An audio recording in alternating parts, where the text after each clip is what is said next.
죽은 사람과 똑같이 생긴 남자가 우리 아들 결혼식장에 나타났습니다. 그 순간 저는 시간이 멈춘 줄 알았습니다. 축하객들 사이로 조용히 걸어 들어온 그 남자, 왼손목에 흉터, 물컵을 2번 돌려잡는 버릇, 그리고 저를 스치던 그 낯익은 눈빛까지 15년 전 포항 공장 붕괴 사고로 장례까지 치렀던 제 남편과 단 하나도 다르지 않았습니다. 이상하네요. 처음 뵙는 것 같은데 어디서 많이 본 것 같습니다. 그가 그렇게 말하는데 저는 숨을 쉬는 방법조차 잊어버렸습니다. 여러분이라면 어떠시겠습니까? 죽었다고 믿었던 가족과 똑같은 사람이 전혀 다른 이름으로 아무 기억도 없이 눈앞에 다시 나타난다면 그걸 우연이라고 넘길 수 있으실까요? 안녕하세요. 저는 68살 임선영이라고 합니다. 사연을 들으시기 전에 구독과 좋아요 한번 눌러주시면 제가 겪어온 이 15년의 이야기를 더 많은 분들께 전할 수 있는 큰 힘이 됩니다. 지금 어느 지역에서 듣고 계신지도 댓글로 알려주세요. 그곳에 좋은 일 가득하시길 바라겠습니다. 토요일 오후 아들 태윤이 결혼식을 올리는 서울 북촌의 작은 호텔 예식장이었어요. 저는 혼주석 앞에서 축의금을 정리하고 있었죠. 그때 검은 정장을 입은 한 남자가 조용히 입장했어요. 이도현 전무님 오셨습니다. 사회자의 멘트가 울릴 때 제 눈이 그 사람을 붙잡았습니다. 그 얼굴, 정해준, 15년 전 포항 공장 붕괴 사고로 죽었다고 통보받은 제 남편. 똑같았어요. 눈매 걷는 버릇, 고개를 약간 숙이는 자세까지. 손에 쥔 물컵이 바닥에 떨어져 산산조각 났습니다. 어머님 괜찮으세요? 태윤 아이가 놀라서 다가왔지만 제 귀에는 아무 말도 들리지 않았어요. 남자는 저를 잠시 바라보다가 그 순간 이상하게도 숨을 잠깐 멈추는 모습을 보였어요. 마치 잊어버린 기억을 마주한 사람처럼요. 제가 떨리는 손을 주체하지 못한 채 서 있을 때 그는 단 한 걸음도 떼지 않은 채 조용히 고개를 끄덕였어요. 그 작은 인사가 제 심장을 무너뜨렸습니다. 축하객들이 몰려들어 혼잡한 예식장 복도, 저는 무의식적으로 그 남자를 눈으로 쫓고 있었어요. 그는 다른 사람들과 자연스럽게 악수를 나누다가 하필이면 조명 아래로 걸어왔습니다. 그리고 제 시야에 그의 왼쪽 손목이 선명하게 들어왔어요. 거기에는 15년 전 남편이 작업 중 화상을 입고 평생 가지고 있던 타원형 흉터가 정확한 위치와 모양 그대로 있었어요.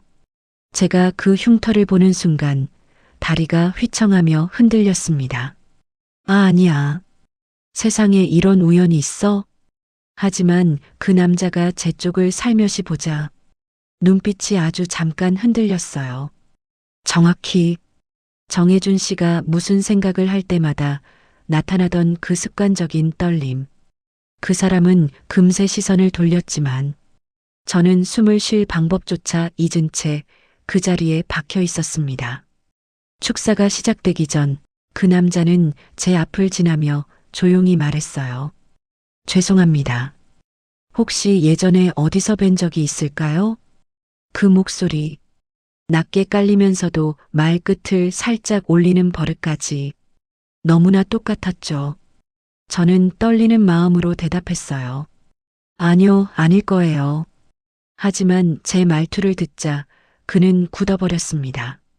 가슴을 손으로 한번 꾹 누르더니 작게 숨을 들이켰어요. 마치 잃어버린 기억이 한순간에 들이밀려온 듯한 표정으로 죄송합니다. 요즘 기억이 가끔. 그는 말을 끝맺지 못하고 돌아섰어요. 저는 그 뒷모습을 보며 혼란스러웠습니다. 정해준 정말 당신이야? 15년 전 포항 해안가 신축공장 붕괴 사고. 경찰과 구조대가 찾아와 말했죠. 부인 안타깝지만 남편분은 매몰 당시 큰 충격을 받아 그들은 신원 확인이 어려웠다며 남편의 작업복 일부와 개인 물품만 건네주었어요. 저는 남편의 이름이 적힌 명찰을 붙잡고 한참을 울었죠. 그날 이후 저는 남편 없이 태운 아이를 혼자 키우며 버텼습니다. 가난했지만 그 아이만큼은 지켜야 했기에. 그런데 그렇게 떠나보낸 남편과 똑같이 생긴 사람이 하필 아들 결혼식장에 나타난 거예요. 결혼식 본식이 시작되자 그 남자의 도연 전무라는 사람이 축사를 하러 단상에 올랐습니다.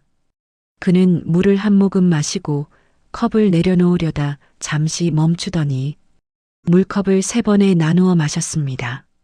정혜준 씨가 늘 그렇게 물을 마셨죠. 너무 빨리 마시면 속 불편해. 그 말까지 떠올랐어요. 축사를 하는데 말을 하다 잠시 멈출 때마다 넥타이를 살짝 잡아당기고 왼쪽 신발에 무게를 싣는 습관까지 전부 같았습니다. 저는 손수건을 꽉 움켜쥐며 떨고 있었어요.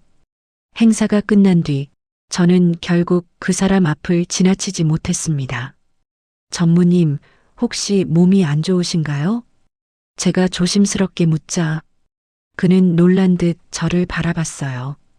왜 그런 걸 느낌으로 아시나요? 말투가 너무 익숙했습니다.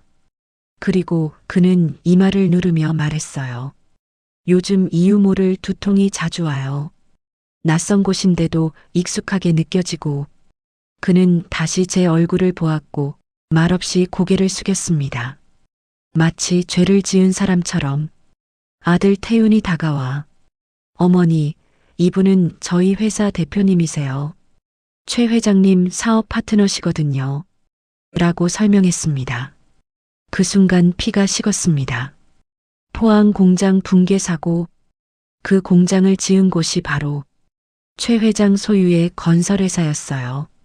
그의 얼굴, 흉터, 말투, 손버릇, 그리고 최 회장과의 연결, 모든 조각이 하나로 이어지는 느낌이었습니다.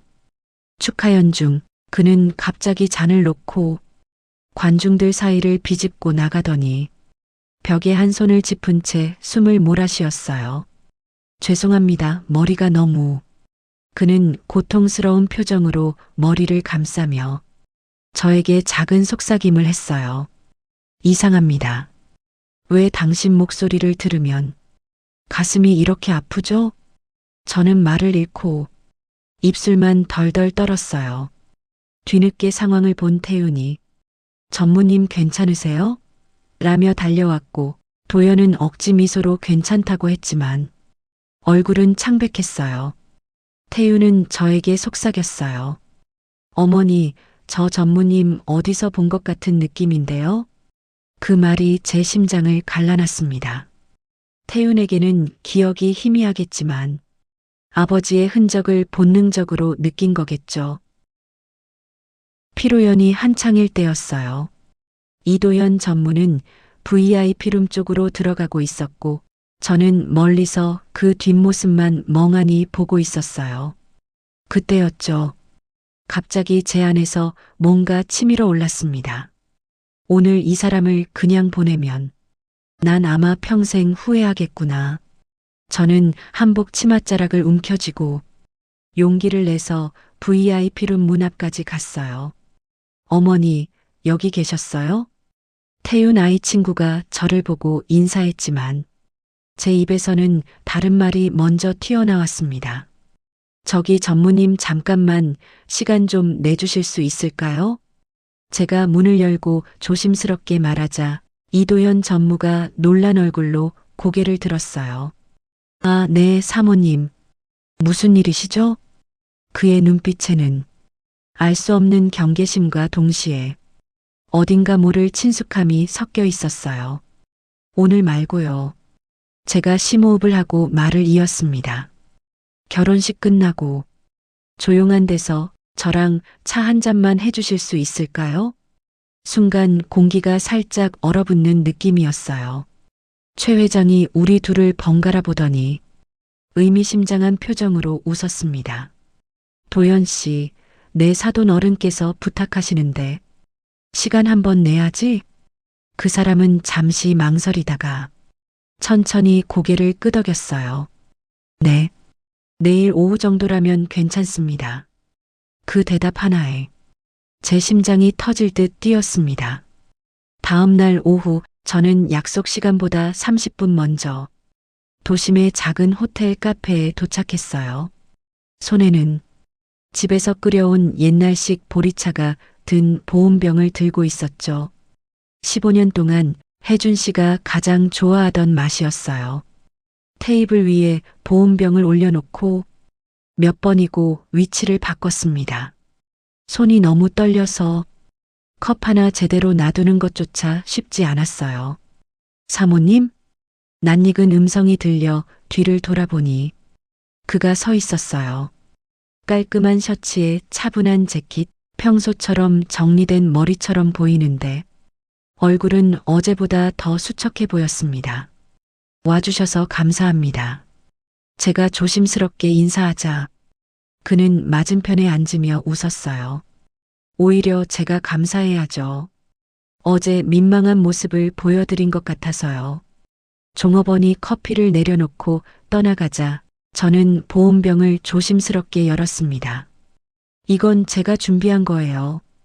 보리차예요. 혹시 좀 드셔보시겠어요? 그는 의아한 표정으로 컵을 받았습니다. 보리차. 향이 좋네요. 그가 한 모금 마시는 순간이었어요. 표정이 살짝 굳어졌습니다. 왜 그러세요? 제가 숨을 죽이며 묻자 그는 이마를 짚으며 말했어요. 이상하네요. 낯선데 낯설지가 않습니다. 어디서 정말 자주 마셔본 것 같은 맛인데 그의 손이 컵을 쥔 채 떨리고 있었어요. 제가 겨우 입을 열었습니다. 혹시 포항 쪽에서 일하신 적 있으세요, 전무님? 그는 깜짝 놀란 표정으로 저를 봤어요. 네, 포항이요? 눈빛이 잠깐 흔들리더니 그는 고개를 저었습니다. 아닙니다. 기억나는 건 13년 전 제가 처음 정신을 차렸을 때 병원에서 최 회장님이 제 옆에 계셨다는 것뿐이에요. 그 전의 일은 아무것도요? 네. 제 이름이 이도연이라는 것도 그때 처음 들었어요. 누군지, 어디서 왔는지, 가족이 있는지 아무 기억이 없었죠. 지금도 마찬가지고요. 그의 눈빛에는 농담 같은 기색이 전혀 없었습니다. 저는 마음을 굳게 먹고 한 발 더 내디뎠어요. 전무님, 네. 혹시 오늘 하루만 저랑 같이 어디 한번 가보실 수 있을까요? 그는 놀란 얼굴로 저를 바라봤습니다. 포항이요? 그는 말 그대로 당황한 얼굴이었어요. 네. 제가 떨리는 목소리로 말했습니다. 15년 전 제 남편이 공장 붕괴 사고로 죽었다고 통보받은 곳이에요. 그 공장을 지은 데가 최 회장님 회사였고요. 그의 손이 컵을 놓치듯 내려놓였습니다. 그래서 저를 데려가고 싶으신 겁니까? 전무님이 그 사람과 너무 닮아서요. 목소리도 손버릇도 왼쪽 손목 흉터도요. 그는 본능적으로 손목을 감싸쥐었습니다. 잠시 길게 침묵이 흘렀어요. 그리고 그는 낮은 목소리로 말했습니다. 사모님, 지금 제 마음이 어떤지 아십니까? 도망치고 싶기도 하고 확인하고 싶기도 합니다. 저는 고개를 끄덕였어요. 저도 그래요. 그래서 같이 가보고 싶어요. 혹시 아무것도 기억나지 않아도 좋으니까요. 하루만 저에게 그 시간을 내주실 수 있나요? 오래 걸리지 않았습니다. 그는 마침내 고개를 끄덕였어요. 좋습니다. 오늘은 일정을 비워놓겠습니다. 그렇게 해서 우리는 점심 이후 출발하는 포항행 KTX를 타게 되었어요. 기차 안에서 그는 창밖만 멍하니 바라보고 있었고 저는 옆자리에서 그의 옆 얼굴만 조용히 바라봤습니다. 익숙하세요? 제가 조심스럽게 묻자 그는 잠시 눈을 감았다 떴어요. 이 바다 냄새 어디서 맡아본 것 같네요. 하지만 기억은 잡히지 않습니다. 창밖으로 동해의 푸른 물길이 스쳐 지나가고 있었어요. 포항역에 내렸을 때 바닷바람 특유의 짭짤한 냄새가 코끝을 스쳤습니다. 저는 먼저 걸음을 내딛었고 그가 뒤따라왔어요. 택시를 타고 예전 공장이 있던 언덕 근처에 도착하자 이미 그 자리는 딴 회사 창고와 주차장으로 바뀌어 있었어요. 여기가 제가 입술을 깨물며 말했습니다. 15년 전 공장이 무너졌던 자리예요. 그가 주변을 천천히 둘러보더니 갑자기 이마를 짚었습니다. 전무님? 잠깐만요. 그는 눈을 감고 한 발짝 뒤로 물러났어요. 어깨가 미세하게 떨리고 있었습니다. 이 언덕길, 이렇게 내려가면 버스 정류장이 있지 않습니까? 맞아요. 제가 놀라서 대답했어요. 퇴근 시간이면 직원 셔틀버스가 서던 곳이었어요. 그는 고개를 저으면서도 발걸음을 옮기기 시작했어요. 몸이 먼저 알고 있는 사람처럼 우리는 언덕을 따라 내려갔고 정류장 자리였던 곳에는 지금 작은 편의점이 서 있었어요. 그는 편의점 간판을 멍하니 바라보다가 갑자기 관자놀이를 세게 눌렀습니다. 버스, 흰색의 파란 줄, 안에서 누가 기침을 하고 있었고 비가 많이 내렸었는데 그의 숨소리가 거칠어졌어요. 전무님 괜찮으세요? 머리가 쪼개지는 것 같습니다. 그는 급히 눈을 감고 나무 기둥에 몸을 기대 서 있었어요. 그 순간 제 마음속에는 더 확실한 확신이 자리 잡기 시작했습니다. 맞구나. 이 사람은 그날 여기 있었던 거구나. 그날 아침 포항에 내려오며 저는 오래된 주소 하나를 품에 넣고 있었어요. 우리가 살던 빌라 주소였죠. 혜준 씨가 공장 다니던 시절 잠시 포항에 가족이 같이 내려와 살았던 곳. 이번에는 여기 좀 가주시면 안 될까요? 택시 기사에게 주소를 보여주자 기사는 고개를 끄덕이며 골목길로 들어섰어요. 가파르게 올라가는 언덕 끝 붉은 벽돌 빌라 한 채가 나왔습니다. 페인트가 벗겨진 철문, 현관앞 난간에 걸린 낡은 화분. 여기가 예전에 우리가 살던 집이에요. 제가 조용히 말하자 그는 차에서 내리자마자 발을 땅에 내딛더니 잠시 그대로 굳어섰어요. 이 계단. 그는 아주 낮게 중얼거렸어요. 여기서 누가 자꾸 뛰어내려갔던 것 같은데. 태윤이요. 제 입에서 저절로 대답이 나왔습니다. 초등학교 1학년 때 아빠 오시는 소리 나면 맨날 뛰어서 내려갔어요. 그는 말없이 계단을 올랐어요. 발걸음이 마치 오래된 녹음 테이프를 되감는 것처럼 자연스러웠습니다. 현관 앞에 서자 그의 손이 문고리 쪽으로 천천히 올라갔어요. 그리고 딱 잡는 순간 그는 크게 숨을 들이켰습니다. 저 여기 알아요. 그의 목소리가 떨렸습니다.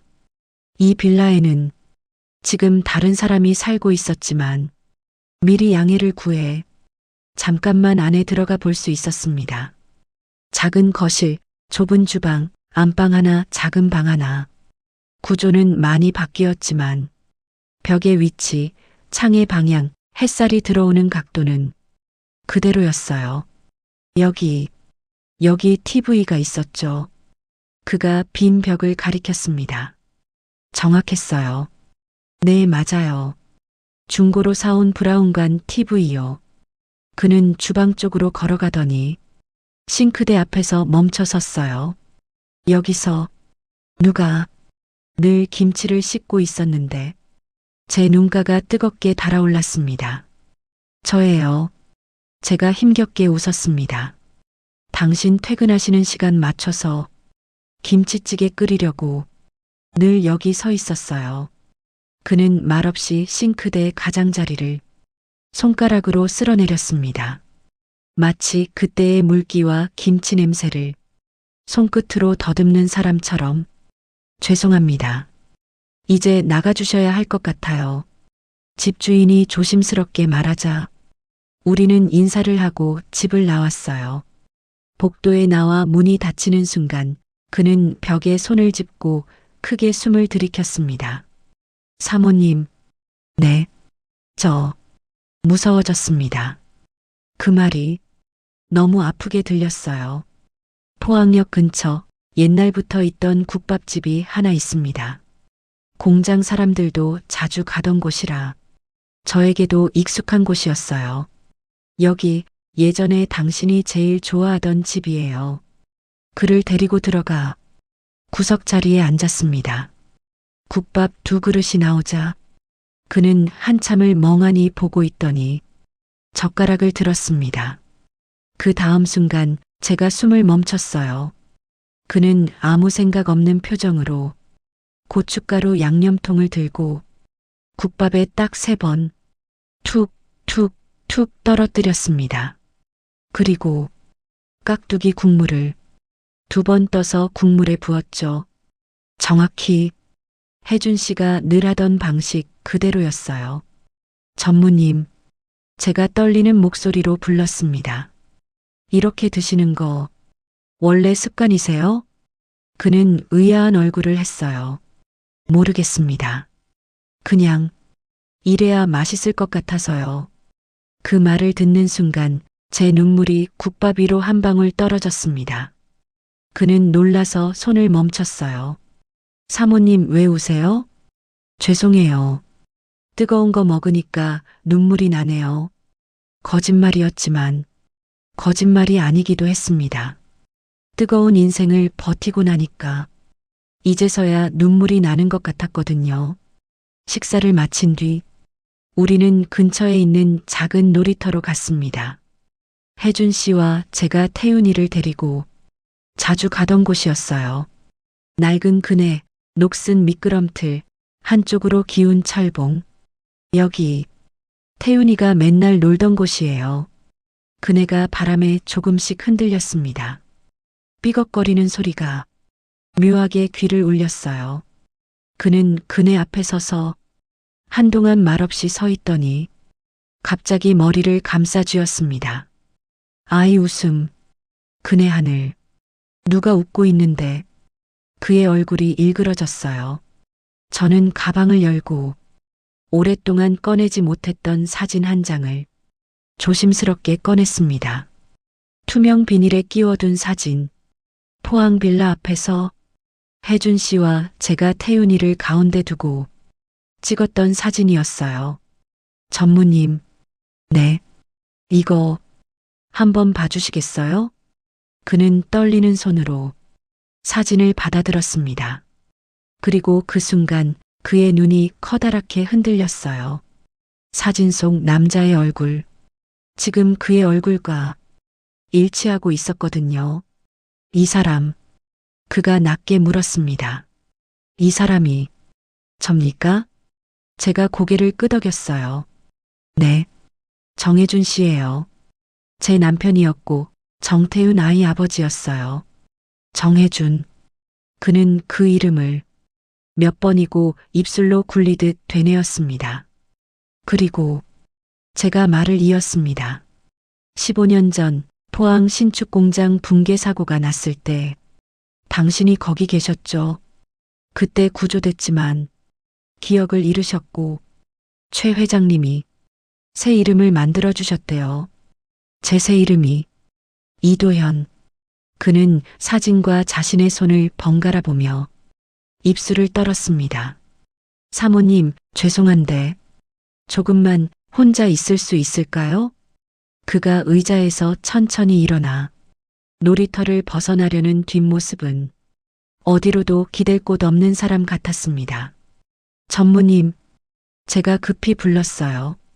저 하루만 믿어달라고 했던 거 기억하시죠? 그는 잠시 멈췄다가 뒤돌아보지도 않은 채 말했습니다. 그래서 살아있는 제가 더 잔인하게 느껴지네요. 죄송합니다. 먼저 올라가 보겠습니다. 그리고 그는 걸음을 옮겼습니다. 사진 한 장을 손에 꽉 쥔 채로 서울로 돌아온 지 이틀 뒤 최 회장님에게 전화가 왔습니다. 사돈 어른, 잠깐 뵐 수 있겠습니까? 도연이 상태가 심상치가 않아서요. 우리는 회사 근처 조용한 응접실에서 마주 앉았어요. 도연 씨가 저를 피하더군요. 회장님의 얼굴에는 피로와 죄책감이 뒤섞여 있었습니다. 사실은 저도 알고 있었습니다. 도연이 아니 정해준 씨라는 걸요. 언제부터요? 정확히는 그날 사고 이후부터요. 회장님은 깊은 한숨을 내쉬며 말했어요. 15년 전 포항 공장 붕괴 사고 때 시신이 심하게 훼손된 인부 한 명이 있었습니다. 그의 작업복 안주머니에서 나온 지갑과 신분증에 정혜준이라는 이름이 있었죠. 그래서 그 사람을 그렇게 처리한 겁니다. 제 손이 차갑게 식어갔습니다. 그런데 며칠 후 사고 현장 아래쪽 개울에서 기적처럼 숨이 붙은 남자가 발견됐습니다. 머리를 크게 다쳐 자기 이름도 가족도 아무것도 기억 못하는 상태였죠. 그가 눈을 감았습니다. 저는 알고도 모른 척했습니다. 당시 회사 책임 문제도 복잡했고 무엇보다 그에게 새 삶을 주는 게 최선이라고 생각했거든요. 이름을 새로 지어주고 자기 사람으로 키웠습니다. 이도현이라는 이름을 회장님이 지으신 거군요. 그는 고개를 끄덕였어요. 네, 이도현. 이제부터는 다른 하늘 아래 새로운 길을 걷자는 의미로 지어졌습니다. 하지만 그 하늘 아래에는 이미 가족이 있었던 거죠. 그 말에 제 눈물이 조용히 흘러내렸습니다. 이제라도 말씀해 주셔서 고맙습니다. 아닙니다. 정말 죄송합니다. 사돈 어른도 혜준 씨도요. 그날 밤 집으로 돌아오는 길에 저는 하늘을 한참 올려다봤어요. 혜준 씨, 이제 조금만 더 오면 되는 거죠? 그날 새벽 낯선 번호로 전화가 왔습니다. 사모님, 저 이도현입니다. 잠이 덜 깬 목소리로 제가 급히 받았어요. 전무님 괜찮으세요? 지금 서울역입니다. 포항행 KTX 타러 왔습니다. 포항이요? 네. 도망치려고요. 그쪽도 최 회장님도 다 떠나서 다시 처음부터 시작하려고 했습니다. 근데 플랫폼에 서 있으니까 이상한 게 자꾸 떠오르네요. 뒤로 기차 안내 방송이 희미하게 들렸어요. 포항행 KTX가 곧 들어오겠습니다. 그 소리를 듣는 순간 그가 낮게 신음했습니다. 버스, 빗길, 그리고 누가 제 점퍼를 입고 있었는데 그의 숨소리가 거칠어졌습니다. 사모님, 혹시 제 옛날 점퍼 색깔 기억나십니까? 회색이었어요. 안쪽에 네이비색 안감이 있는 작업 점퍼요. 맞습니다. 그게 기억이 납니다. 제가 어떤 젊은 인부에게 그 점퍼를 벗어줬어요. 비에 젖어서 떨고 있길래 제 심장이 철렁 내려앉았어요. 그 젊은 인부가 사고로 죽었겠죠. 그가 힘겹게 말을 이었습니다. 점퍼 안주머니에는 제 지갑과 신분증이 있었고요. 그래서 그가 정혜준이 되어 죽었고 진짜 정혜준은 다른 이름으로 살아남았던 겁니다. 그는 잠시 말을 멈췄다가 작게 웃는 듯한 소리를 냈어요. 웃기죠, 사모님. 제 선의가 제 인생을 통째로 바꿔버렸네요. 전무님, 아니죠. 이제 그 이름으로 부르셔야겠죠. 잠시 정적이 흐르고 저는 조심스럽게 입을 열었습니다. 혜준 씨, 전화기 너머에서 그가 숨을 멈추는 소리가 들렸어요. 그래요. 그게 제 이름이었죠. 플랫폼 안내 방송이 다시 울렸습니다. 포항행 열차가 곧 들어옵니다. 사모님, 네, 저 집에 가도 될까요? 그 한마디에 제 다리에 힘이 풀려 바닥에 주저앉을 뻔했어요. 당연하죠. 저희 집 주소 잊지 않으셨죠? 아직은 기억이 희미합니다. 하지만 찾아가겠습니다. 이번에는 도망치지 않겠습니다. 그날 오후 집 마당 평상에 앉아 저는 하늘만 보고 있었어요. 몇 번이나 대문 소리가 나는 것 같아 벌떡벌떡 일어나 나가봤지만 택배 아저씨뿐이었죠. 해가 기울 무렵 철문이 삐걱하고 열리는 소리가 났습니다. 저는 가슴이 철렁 내려앉아 평상에서 벌떡 일어났어요. 문 앞에 헐떡이며 서 있는 한 남자가 있었습니다. 정장을 입었지만 구두는 먼지로 잔뜩 더러워져 있었고 이마에는 땀이 맺혀 있었어요. 하지만 그 눈빛만은 15년 전 그대로였어요. 선영아, 그가 제 이름을 불렀습니다. 정확하게 단 한 번의 망설임도 없이 혜준 씨, 제 입에서는 그 이름이 울먹이며 터져 나왔어요. 그는 마당으로 들어와 평상 앞에 무릎을 털썩 꿇었습니다. 미안해. 정말 미안해. 거친 숨 사이로 그의 목소리가 떨렸습니다. 내가 점퍼를 벗어주지 말았어야 했는데 그랬다면 그 사람이 대신 죽었을 일도 없고 당신과 아이에게 이런 세월을 주지도 않았을 텐데 저는 고개를 흔들며 그의 어깨를 붙잡았습니다. 그만해요. 당신 잘못 아니에요. 살아 돌아와 줬잖아요. 그걸로 충분해요. 그의 얼굴을 두 손으로 감싸쥐고 저는 하나하나 살펴봤습니다.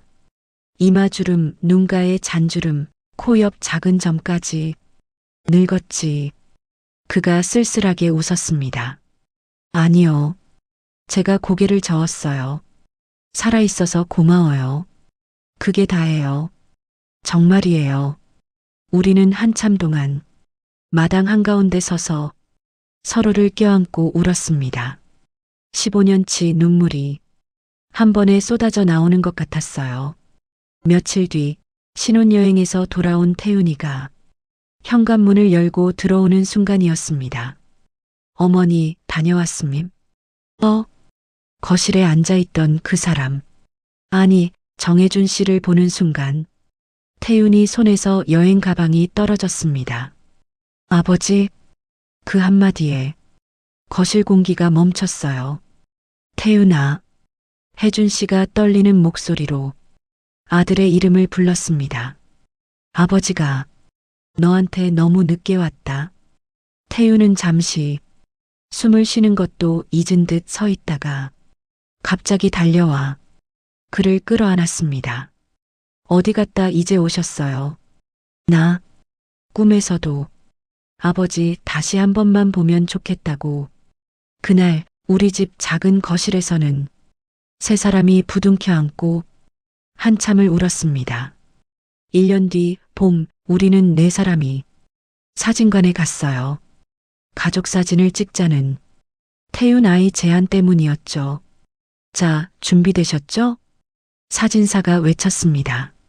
하나, 둘, 셋. 플래시가 터지는 순간 저는 속으로 빌었습니다. 제발, 이번에는 이 사진이 끝까지 함께할 수 있게 해주세요.